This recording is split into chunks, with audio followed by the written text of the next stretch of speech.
আমি স্বেচ্ছায় নিজেকে আইন শৃঙ্খলা বাহিনীর হাতে তুলে দিয়ে বলবো, আমাকে গ্রেপ্তার করুন এবং আমাকে কারাগারে পাঠান। আমাদের শহীদদের রক্তকে তোমরা অপমানিত করবে না। আল্লাহ আমাদেরকে যে নিয়ামত এবং রিজেক্ট দিয়েছেন আমরা ভাগ বাটুরা করে খাবো। তবুও তোমরা চাঁদাবাজি ছেড়ে দাও।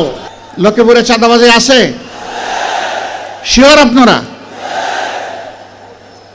এখানে কোনো দুর্নীতি নেই, এখানে কেউ কোনো কিছু অন্যায়ভাবে দখল করে না, এই সবগুলো আছে।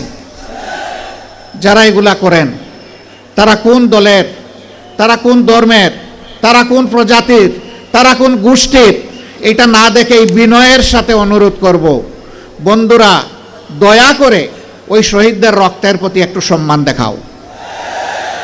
আমাদের শহীদদের রক্তকে তোমরা অপমানিত করবে না। এ অপকর্ম ছেড়ে দাও।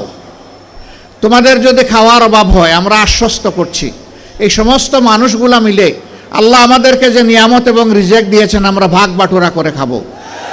তবুও তোমরা চাঁদাবাজি ছেড়ে দাও, দখল বাণিজ্য ছেড়ে দাও, তোমরা মানুষকে কষ্ট দিও না। আলহামদুলিল্লাহ, বাংলাদেশের জনগণ সাক্ষী, বিশ্ববাসী সাক্ষী।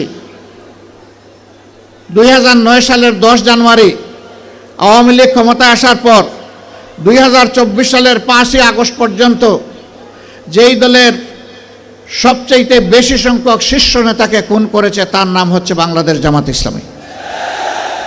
এক এক করে 10 জনকে খুন করেছে, আর আল্লাহ একজনকে বাঁচিয়ে রেখেছেন। তিনি হচ্ছেন আমাদের ভাই এটিএম আজহারুল ইসলাম।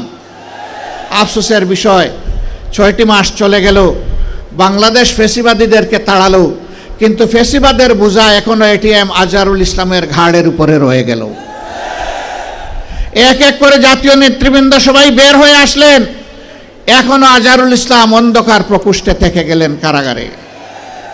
তাই আমি মনের কষ্ট নিয়ে সেদিন বলেছি যে আজহার ভাইকে ভিতরে রেখে আমি আর বাইরে থাকতে চাই না।